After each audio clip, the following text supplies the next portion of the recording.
Leading stories, trending topics, changing narratives.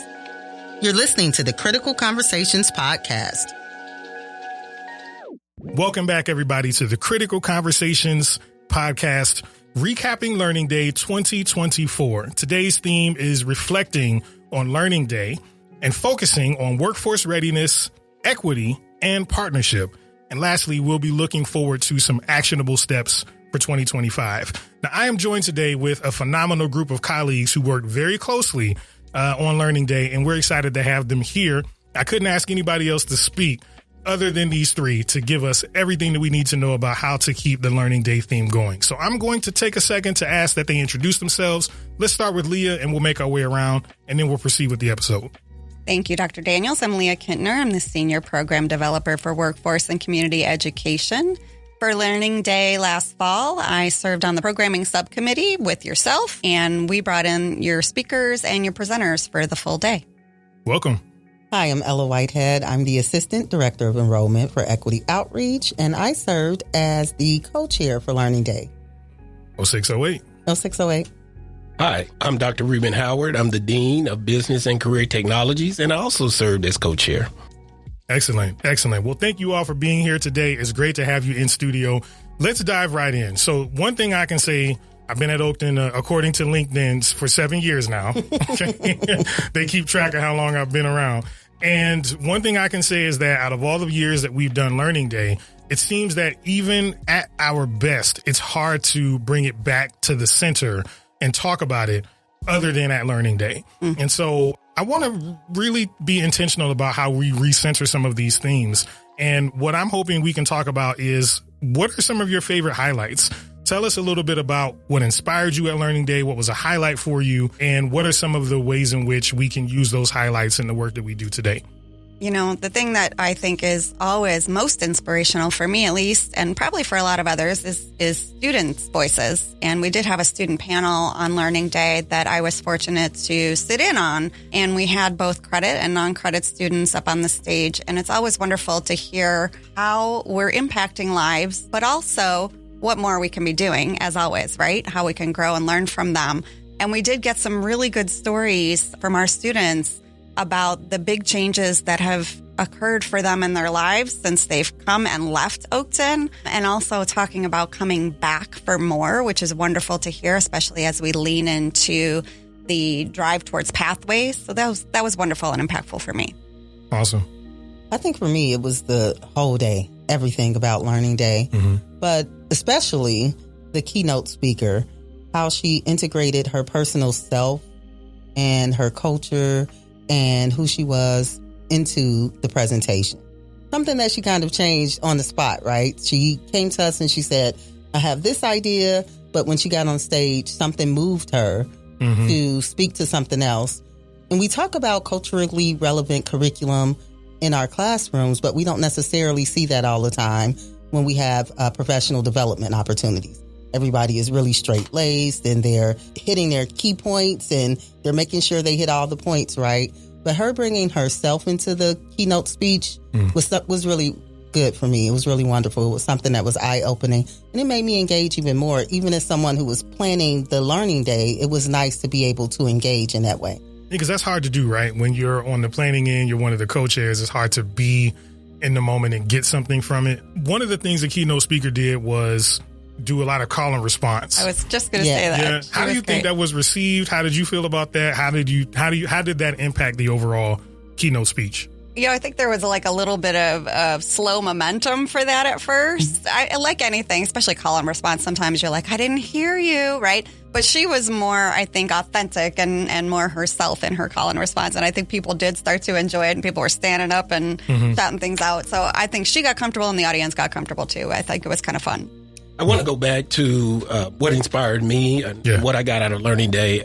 For me, it was just a theme. As a person who has a workforce development background, the theme, empowering workforce readiness, this gave us Oakton an opportunity, and others, all of our colleagues, an opportunity to better understand the workforce needs, some of the people that were there, the faculty, staff, and administrators, to have a deeper dive, a deeper conversation about workforce readiness and how we can have actionable steps moving forward in the work that we do. Yeah, absolutely. Absolutely. And I thought the keynote did a really good job of connecting to the theme. I thought there were some great breakout sessions as well. Tell us about some of the highlights from the breakouts that you either may have attended or some of the ones that you know that were on the list that you wanted to lift up today. Well, I think for me, I didn't get a chance to attend as many breakout sessions that I would like to because we were the ones behind the scenes, kind of making sure everything ran properly and smoothly throughout the day. And if there were some hiccups that occurred, we were the ones doing the problem solving to make sure that those things got handled. So I would say in the future, it would be nice to engage more in some of the breakout sessions because we're running around and trying to make sure we're the production team for the day. And so it would be nice to be able to engage in that way during Learning Day. However, prior to the presenters coming to campus, we did vet everyone's, for lack of a better word, we did vet everyone's presentation, and we sat with them and spoke with them about what the content of their presentation would be, what their delivery mode would be. That was a nice way to engage, to really think about planning for others and what we wanted others to be able to take from these presentations. I think besides what you just mentioned, we also talked about, how you engage an audience in terms of, like, if they're starting to be quiet, how do you re-engage them? I did get a chance to go to the breakout right after our keynote with her. And so that was kind of nice to work with her on that smaller level. And she did quite a bit of reflection exercises, and she purposefully had folks from different departments sit together. And so once people had already kind of sat down, she said, okay, if you're sitting, with all of your department mates, could you please get up and mingle and move? And so I think that was especially interesting to see how others fed off of one another with those reflection questions. And like you, Ruben, as a person with a workforce background, it was interesting to see how the other departments took that in and applied it to their work as well. Right. I really enjoyed Dr. Robin's conversation around artificial intelligence in the workforce and how we can incorporate artificial intelligence within the courses, the programs that we offer, and actually how to prepare or help prepare our students to use AI in the workforce because they're already using it. Yeah, absolutely. Absolutely. And so the next question I wanted to throw out there was about equity-centered workforce programs. And so in terms of measuring progress, the thing about conversations like this is that they're a lot of times larger level, high level, right? And it's really difficult to get into the weeds.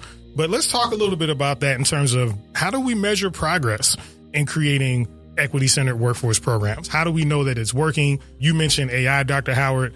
How can that be a help or detriment to what we're doing? How do we monitor the progress after Learning Day? Well, from an academic standpoint, we use a multifaceted approach. We actually take a deeper dive into just the metrics. Some of the metrics that we look at, we look at enrollment, we look at completion rates, certificate completion, and persistence.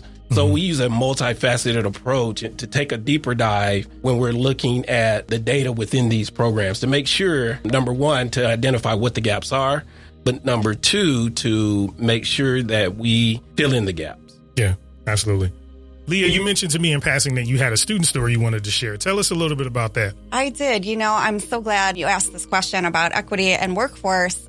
I think we've really taken a deep dive instead of looking at what I think our traditional understanding is how your program is successful is enrollment numbers, right? Everybody's like, oh, you've got this many students enrolled and this many graduated.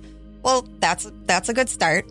But especially in workforce, we want to know how many of those did we put into a job? How many did we get successfully placed in a job and are making a very good wage? We call it a livable wage. And it reminded me of an informational session I held one time where we talked about this very thing. And one of the potential students who did later become a student said, I don't need a job. I need a career. And that has really stuck with me. And he's been a student who has been out of the class now for a while, but has been somebody that we turn to when we want to have photos by the trucks and things of that nature, because he was a CDL student, because he's really moved on.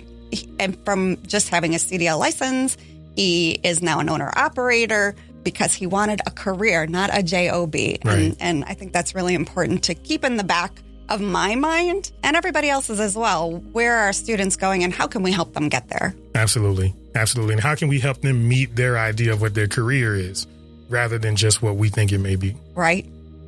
Well said. So we're all on the planning team, right? Or we were. Mm-hmm. I'm going to ask a question that's not on the call sheet today. All right. I'm going to throw one at you. Learning Day is structured so that employees at Oakton have the chance to learn, right? Educators need to be educated. Leaders need to be led. We do a lot of empowering and pouring into the students and the staff and the faculty and the employees that we work with. But we sometimes need somebody to pour into us as well.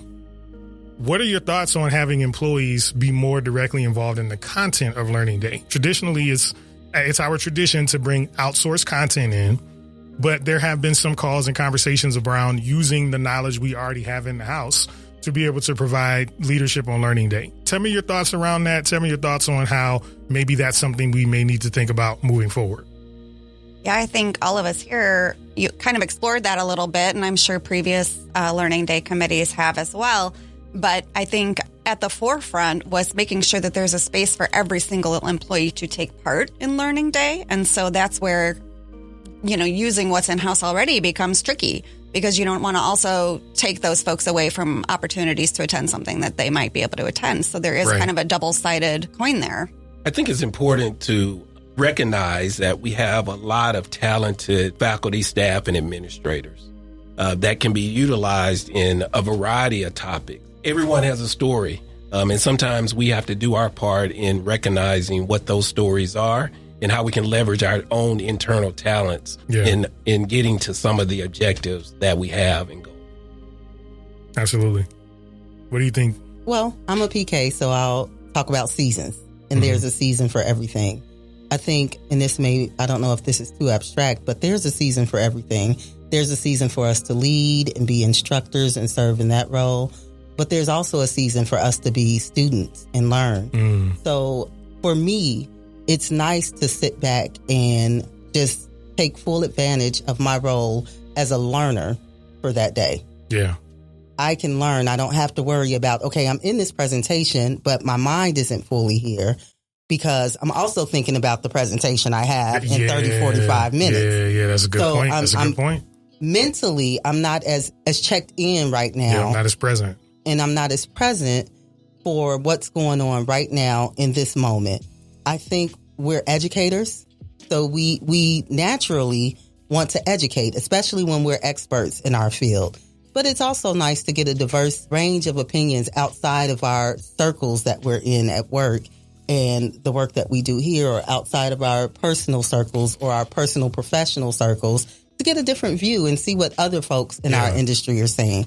So for me, Learning Day is a respite where I don't have to, when I'm not on the planning committee, right? Because when you're on the planning committee, there's a lot of work that you're doing on the back end and behind the scenes. But when I'm allowed to be a learner, I take full advantage of the opportunity to not have to lead. Sometimes, sometimes being a leader is also knowing when to fall back, for lack of a better term, right? And it's okay to just be in a seat sometimes that you're not in control, right? Yeah. Like you're not controlling what happens. This isn't my classroom. This isn't my department. This isn't my area. I'm not the leader of this area at this time. I get to sit back and be in a different role than I am in on a day-to-day basis. On the other side, there are subject matter experts here at the college who are renowned in their fields for what they do, and they have something to bring. But I think there's also a season for that. We have orientation weeks where that's primarily internal folks who provide the professional development opportunities during orientation weeks. Staff day, too. We have staff day. We have our faculty professional development team. We have our staff professional development team. So there's a lot of opportunities we have to be the leaders, to be the educators, but we don't get many opportunities to be in community with one another as learners. Yeah. Excellent points. And I think, too, that there's a little bit of a relief when you're not the practitioner in the room, when you're not the leader in the room, right? When you're not presenting, sometimes there's a little bit of a weight off of you. This past weekend was King Weekend, MLK Junior Weekend, and we did a number of events, and I was a host or a facilitator or a speaker at something at 3 of them. And so when we got to the last day, when I didn't have to do anything, it felt good to just be in the crowd, right? And receive from others. But not have to deal with the stomach rumblings before you get up on stage or making sure you got your remarks together. So I think that there is something to be said for having a day when we can be learners. Personally, I think that there is room for a little bit of balance. Where can we bring in outsourced content that brings fresh perspective while also offering opportunities for those who are renowned in the field, those who are talented, those who have something to say, to do so at maybe even a limited capacity, right? Like maybe you should only, if you're going to lead a session, you can only lead one. Or, you know, we talked about the Oak Talks idea where maybe we can expand that a little bit more. So there may be still opportunities, but I think to your point, there's a time and a season for everything. And the PK in me wanted to stretch that out, you know, but we could do another podcast episode on that later. A podcast series on PKs. Yeah, for people that don't know what. You might want to tell people. Kids. Thank you. Everybody doesn't know what the PK means. I apologize. So we use a lot of acronyms. We do use a lot of acronyms at Oakton. Yeah. PK, for those who don't know. I needed that. Thank you. Yeah, Preacher's Kids. Sorry. And the beauty in that is that that's a field that we've grown up in where learning day is basically every week. And, you know, sometimes 2, 3, 4 times a week, depending on what's happening. And you don't have the chance to always just sit back and be a part of it. And so from a larger perspective, I think that there is an opportunity for us to hear from others, but also to learn from others as well. And I agree with you, Dr. Daniels. The balance is the tricky part, trying to find the right balance. But we also have to listen to each other, staff members and faculty members that want to be involved. There's an opportunity, and we have a variety of opportunities throughout the year, including Learning Day, to be a part. So it's continuous conversation throughout the year, and there are a lot of opportunities where people can be involved. I was going to say, I was thinking, too, about some of the headspaces you all were talking about where your tummy's rumbling and you don't have to think about that if you could just sit back and relax. Or from a leadership space, I was thinking about safe space. I think sometimes when whoever the head speaker or leader in the room is not from within the organization, that does allow folks who are in attendance to speak a little more freely. And we definitely always want to have that opportunity at Learning Day. So there, again, back to pros and cons, I think that's definitely a pro. Yeah. Last thing I'll ask is related to Dr. Howard's comments a minute ago in terms of continuing the conversation. As the leaders of this event, tell the listeners how they can continue the conversation for Learning Day. And I'm going to split this into kind of a two-part. For Oakton listeners specifically, but then for others who are listening to the show who don't work at Oakton, we do have quite a few listeners who don't work at Oakton. How can they even take some of the tools and principles that were passed down and use them themselves? I think wherever you can open up conversations that involve critical thinking is always a positive. And, you know, we talk a lot about discourse, and especially in sort of a fraught time right now, the need to be able to have discourse and be able to listen to one another and really take things in without necessarily causing a fight. You can discuss and you can argue, but it doesn't need to be fraught with tension. So wherever there's collaborative opportunities, like some of the social platforms where we can make space for that, we have things at Oakton like working groups and things of that nature. So any opportunities to have collaboration efforts, we have them, but could we have more? Could we do more? I think absolutely. Yes, I would agree, Leah, with that. We have so many divisions here at the college, having those collaborative or working on collaborative projects that are all working towards the same goal and vision, our strategic plan. But collaborative conversations amongst the division, providing space for that would be beneficial throughout the year. Excellent. Excellent. Ella, we'll leave you with the last word. All righty. I think going back to those notes, you know, sometimes we take notes, we put it in our notebook, and then the notebook is like sitting in the corner somewhere. We never go back to that notebook. I saw people taking notes that day, making sure they take account of the things they were learning or that gave them a pause or that they were like, nice to know. I didn't know that. Going back to those notes and reflecting on the experience of the day and the learning that you engaged in, the community that you engaged in, the collaboration you engaged in that day, and not letting it stop there. Yeah. Dr. Robbins went through a litany of job descriptions and departments and said, this is how you contribute to workforce development here at the college. So I would encourage folks to think about how they contribute to the mission of the college, how they contribute to pushing forward diversity, equity, inclusion, and how they contribute to ensuring that Oakton is preparing our students to be ready to work in the workforce, to engage in the workforce. And yeah, I think that's just it. Just go back and think about the work that was done and how you can continue to build upon that. Go back, think about the work that was done, and see how you can build upon that. And talk about it. Talk about it. Yeah, absolutely. Yeah, well said. And I'm about to go look at my notes because I don't think I've looked at my notes since Learning Day. So I'm glad that you mentioned that, because just like with any conference or, a place that you go to where you take a lot of notes back, you have to go back and revisit those and apply them. So thank you for that acknowledgement today. But we also have to provide space. And what you're doing here is providing space for our conversation. But we also have to provide space throughout the year. It could be anything from a brown bag lunch to a conversation outside when the weather's nice, or just a casual conversation in passing. But we have to provide space and be able to continue to connect with one another and also our students. Let me write that down in my notes. Mm-hmm. Maybe we get an igloo for winter outdoor conversation. We'll get ourselves some hot cocoa and an igloo. That might work, actually. Ella's like, I don't know if I'm going to be there, but I'll go. All right. Thank you, everybody, for being here today. I know that, again, Learning Day has passed, but the charge and the takeaways have not. And this is the time when we really need to be focused on how those apply in a real world context. And so my idea today was just to re-centralize it for a while and get everyone to remember what we came together for. And I'm looking forward to Learning Day 2025 and being a part of the planning process as well. And so I'm grateful to have you all here today to do a recap of Learning Day 2024.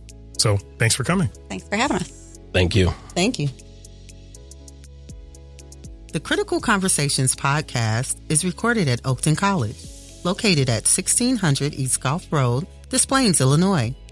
The show is sponsored in part by the Oakton College Educational Foundation, produced by Erick, Rohn, coordinated by Brenda, Cruz, and hosted by Dr. Rick Daniels. For more information or to connect with us, email critsconpod@gmail.com.